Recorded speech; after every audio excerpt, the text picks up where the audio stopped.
Mi nombre es Elena Herrero, presidenta del sur de Europa de HP. Y hoy vuelvo a la universidad con la mochila cargada de ganas de escuchar lo que opinan de este negocio los jóvenes, las voces del futuro. Hola, ¿qué tal? Hola, ¿Cómo estáis? Muy bien. Oye, qué gusto. Mucho gusto, Aquí, encantados. la universidad, como tiene que ser. Con gente joven, que es lo que me gusta a mí. Oye, cómo me gusta el lema de digital este año. La verdad, que es un claim, son frases simples, pero tan importante. Future voices. Are you listening? Es decir, vosotros, voces que nos van a indicar el futuro, ¿no? El talento, ese elemento tan importante para todos y que está transformando el mundo. Y otro tema tan importante en el mundo de hoy como es, sabemos escuchar, ya sea en el terreno personal, en el terreno mundial, en el de las empresas, ¿realmente escuchamos?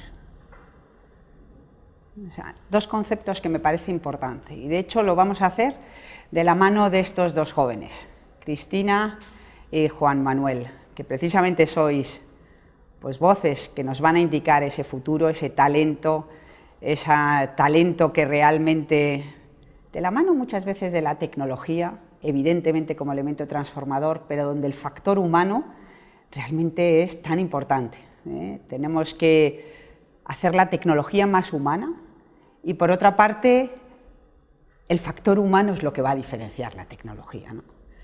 Y lo hacemos de dos sectores que sois tan diferentes, el mundo de la ingeniería y el mundo de las letras, y parecen diferentes, pero seguramente es en esa confluencia de esos dos mundos donde puede saltar la chispa de la transformación, como Miguel Ángel lo pintó. Yo creo que ahí está ese punto, ¿no? Esa chispa mágica, ¿no? Voy a empezar por Cristina, estudiante de la Universidad Carlos III de Madrid. Estás trabajando. También. Ingeniera. De telecomunicaciones y mientras estoy trabajando en una empresa de ciberseguridad. Pero seguramente que también has sido a lo largo de tu carrera pues una minoría como mujer, ¿no?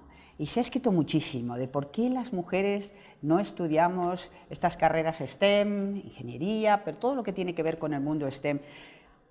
Y además haciendo que las brechas sean cada vez mayores, ya sean sociales, de género, pero yo incluso creo de progreso. Entonces queremos escuchar tu opinión directa. Sé que el estudio de grado además lo has hecho en algo que me parece tan importante, cómo la tecnología puede ayudar a la igualdad.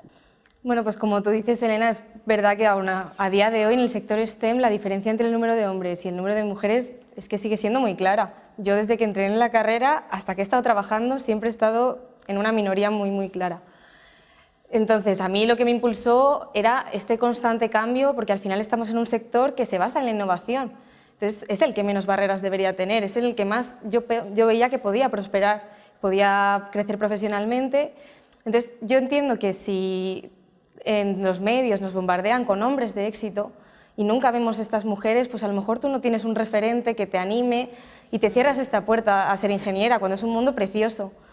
Entonces, yo animaría a que no nos dé miedo tener ese apoyo, porque cada vez hay más comunidades de mentoring que te ayudan, donde te puedes formar con otras mujeres, apoyarte y puedes crecer muchísimo en este sector y creo que es algo muy importante a día de hoy. Todos queremos llegar a ser a lo mejor como tú y, hombre, por supuesto.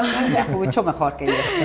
Y nada, también yo creo que nos sigue quedando mucho camino por recorrer, pero las barreras cada vez son menos. Supongo que cuando tú empezaste habría muchos más obstáculos. No sé, además venías de un sector un poco diferente, ¿no? Porque venías de químicas. De químicas, sí, no es tan diferente a lo mejor como letras, pero, sí. pero la tecnología... ¿Qué es lo que te impulsó a ti? A mí es al final eso, yo tenía también como, sí tenía este referente, en mi familia mis tíos son ingenieros aeronáuticos, mi tío y mi tía, y me gustaba mucho cómo los dos han crecido bastante a la vez, a pesar de la diferencia de género y están en una entidad muy importante que es la Agencia Europea. Hombre.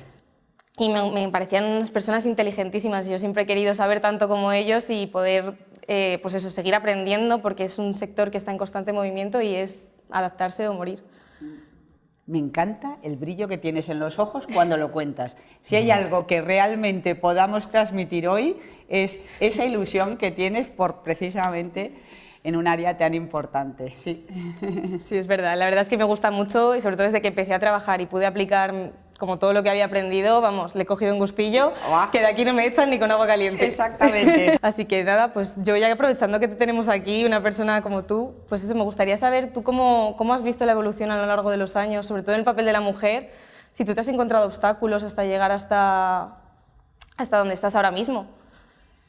Pues mira, te diría, yo soy química y realmente cuando empecé este mundo de ciencias realmente lo hice un poco por rebeldía, y rodeada de mucha gente de letras, pues había pocos referentes, sinceramente, un poco en la línea en que tú estás hablando. Y siempre me interesó el tema de la tecnología, pero más que la tecnología, lo que me interesaba al principio, porque cuando eres muy joven tampoco te preguntas estas preguntas fundamentales que luego a lo largo de la vida te haces, sino realmente qué era lo que podía producir impacto. ¿Cómo podías ayudar? Me encantaba el mundo de la gente que descubría cosas. Y realmente cuando yo me incorporé a HP, lo que me interesaba era ese impacto que podía tener la tecnología, ya sea en la transformación de las empresas, en el mundo de la salud, en el mundo de la educación. Me llamaba mucho la atención esa capacidad de transformar, es el para qué, el por qué, eso me interesaba. Es verdad que no había referentes y es verdad que ha cambiado muchísimo desde entonces, pero nos queda mucho todavía por hacer. Y te empiezas como en la bicicleta, te empiezas a pedalear. Y no sabes, pero pedaleas. Es decir, trabajas y te caes y te vuelves a levantar, pero pedaleas. Y yo siempre, mira, ahora que le enseño a mi nieto a montar en bici, me hace gracia porque siempre le digo, mira para arriba. Y es porque si miras para abajo te caes. Pues esto es un poco lo mismo. Es decir, a veces cuando no tienes referentes lo que tienes es que mirar para adelante, pensar, visualizar. Y eso es lo que realmente me ha impulsado.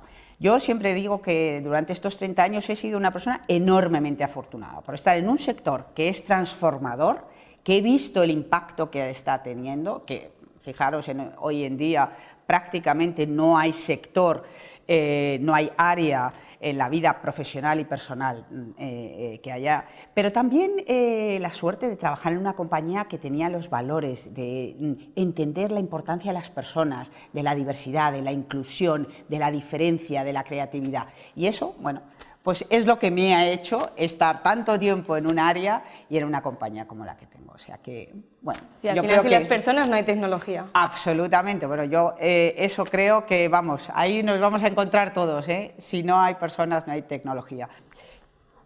Juan Manuel, filólogo, mundo de las letras, desde el español, pero hasta el mundo del latín y griego, como estábamos hablando antes, ¿no? Y la gente podría decir, vamos, ¿qué tiene que ver la tecnología con la lengua? El 7 de abril, una ingeniera informática, Agustín Gómez Pérez, fue seleccionada para ocupar el asiento Q pequeño de la Real Academia Española. Una persona especializada en inteligencia artificial, lo que indica la importancia que tenía para la Real Academia impulsar y utilizar la inteligencia artificial. Coincidentemente con ese día también se aprueba el convenio de impulsar la lengua y la inteligencia artificial, la lengua española y la inteligencia artificial, algo importante como todos sabemos. Y coincide que hace como 2 meses tiene lugar, el gobierno anuncia el PERTE con 1.100 millones de euros para también, de nuevo, impulsar la lengua española en todo lo que es la inteligencia artificial, las ciencias y la investigación. Algo que me parece importante, un activo como tenemos, como es el español, impulsarlo en algo que es tan importante como la inteligencia artificial, para crear esas interfaces digitales entre el mundo de tecnología y las personas. Entonces, te voy a preguntar, desde tu punto de vista, los que no estáis en ciencias, de estas carreras que llaman STEM, ¿qué podéis ayudar a la digitalización, a esa transformación, a ese mundo digital? Pues mira, esos datos que tú acabas de mencionar me parecen cruciales. Es cierto que desde las humanidades es cada vez más raro que se ponga en cuestión la enorme potencialidad que abren las tecnologías para la docencia, para la investigación. Solamente habría que pensar en lo importante que ha sido para la investigación filológica algo como las llamadas humanidades digitales. En el caso incluso del ámbito hispánico, casualmente leía yo los otros días un ensayo de un profesor de filosofía en que se refería al hispanismo, o sea, a esta comunidad lingüística y cultural que hay a ambos lados del Atlántico. Yo soy del otro lado del Atlántico, por eso me interesa también esa circulación cultural y lingüística. Y él hablaba de que la primacía del hispanismo no solo se debía a una cuestión cuantitativa, ¿no? O sea, al hecho de que haya tantos millones de hablantes nativos de español en el mundo, sino que hablaba de una dimensión cualitativa, una especie de plus que tiene esa comunidad por encima de otras como pueden ser la anglófona o la francófona, y se refería justamente al hecho de que hay plataformas online de altísima calidad de carácter lingüístico, como puede ser el diccionario de la RAE, el panhispánico de dudas. El hecho de que se apueste por integrar a la lengua española como en el desarrollo de la inteligencia artificial, que es hacia donde va sin duda el futuro de la tecnología, me parece fundamental. La lengua no solo, aunque también desde luego, pero no solo un medio de comunicación, es una estructura, podríamos decir algo así como la condición de posibilidad de la cultura. Y por más que muchas veces pensemos en la tecnología como algo absolutamente objetivo, como algo absolutamente inmune a opiniones, a pasiones, es incuestionable que es un hecho debido a circunstancias culturales muy precisas. ¿Qué enseña las humanidades? Bueno, enseña a cuestionar los datos de la experiencia inmediata, enseña a entender esos hechos que se nos quieren pasar por datos naturales, incuestionables, como justamente cuestiones que son debidas a circunstancias culturales e ideológicas determinadas. Y sobre todo las humanidades enseñan, al menos yo lo veo así, a dialogar, a abrirse a otras experiencias, a otras tradiciones, con lo cual el hecho de que las compañías tecnológicas apuesten por integrar al desarrollo tecnológico ese horizonte de experiencia intelectual, pero también afectiva que puede ofrecer el estudio de las humanidades, me parece muy alentador. Por supuesto. Al final es el lenguaje, es lo que nos marca la diferencia y la interfase que realmente a los seres humanos del resto de los seres nos diferencia. Y nos determina la visión, la manera en que entendemos el mundo. Por supuesto. Quería aprovechar, Elena, me interesó mucho lo que hablabas al principio de tu apuesta por una humanización de la tecnología. ¿Podrías comentar un poco más sobre eso? Bueno, yo lo que venía a decir es que creo que la tecnología es un elemento fundamental en la transformación, pero no es el elemento capital, el core. Son las personas lo que marca la diferencia, es el uso que hagamos de esa tecnología, es la unión de la tecnología y ese talento del que estamos hablando, son las personas en el centro. Entonces, realmente es hablar de esas capacidades que nos pueden diferenciar, que le llamamos soft skills, a mí me gusta llamarle competencias humanas. Hablamos del juicio crítico, de esa capacidad de cuestionarlo todo, hablamos de hacer las preguntas porque las respuestas están allí, de entender el contexto, conectar los distintos puntos, el saber el por qué, el para qué y entender el impacto que tiene la tecnología. Ese famoso concepto que ahora hablamos de ESG, ya sea el impacto que tiene en el medio ambiente, en lo que tiene en el ambiente social, de diversidad, de inclusión, o el concepto ético de quién son los datos, la privacidad de esos datos.